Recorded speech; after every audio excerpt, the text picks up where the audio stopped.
how do you sell a house that needs work done to it? It's a great question.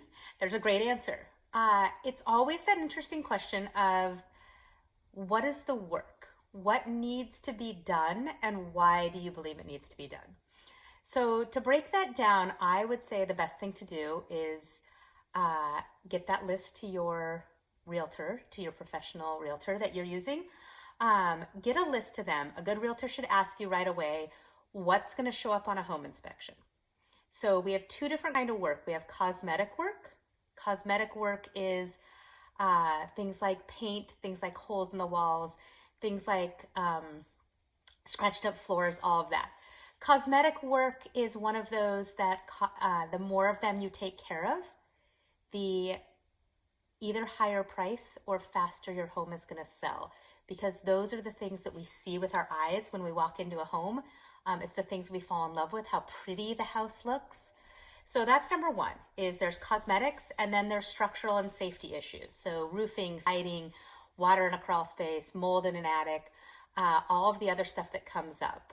So your realtor professional is going to sit down with you. They're going to figure out what it is that that needs to be done, what it is that you could do, and what things could wait.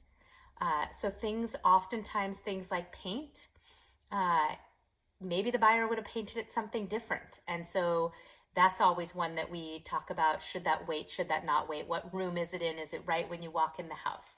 So how do you sell a home that needs work? Number one, come down to sometimes it's doing that work. We have a lot of vendors that will agree to be paid out of closing, which means that you don't actually need the money up front, which is lovely in a lot of these situations, that we can get them the work done now and paid for in a little while, not out of your pocket. Number two is that we disclose the work that needs to be done. That's another option. We tell them that it needs a new roof. We tell them that, which we have to do anyway, if it did. We disclose, and then we tell them whether we are going to be paying for it or whether they're buying it as is. A house that needs work comes down to either doing the work or pricing the home for what it is. And that pricing part is a very strategic part of what would it cost them to do it? What is going to be the difference in that wow factor when someone walks in the door, and what are they willing to pay? A lot of times the buyers will also believe that for them to have to take on the work is also something else they should get a discount for if they have to take on the work.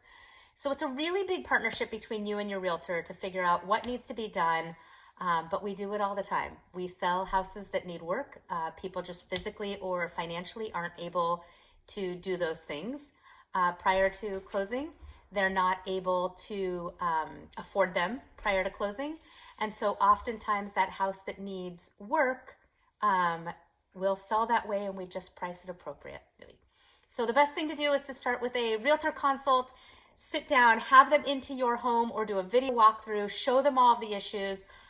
There is no advantage whatsoever of not disclosing any of those things straight from the very beginning. Have that frank conversation. It also might mean that maybe you're a year away from moving. And so the faster you can get started on those must-do list in order to get it on the market, the better off you are. So chat with your realtor professional. We'd be happy to have a conversation with you. And that would be my best advice for selling a house that needs work. Make it a great day.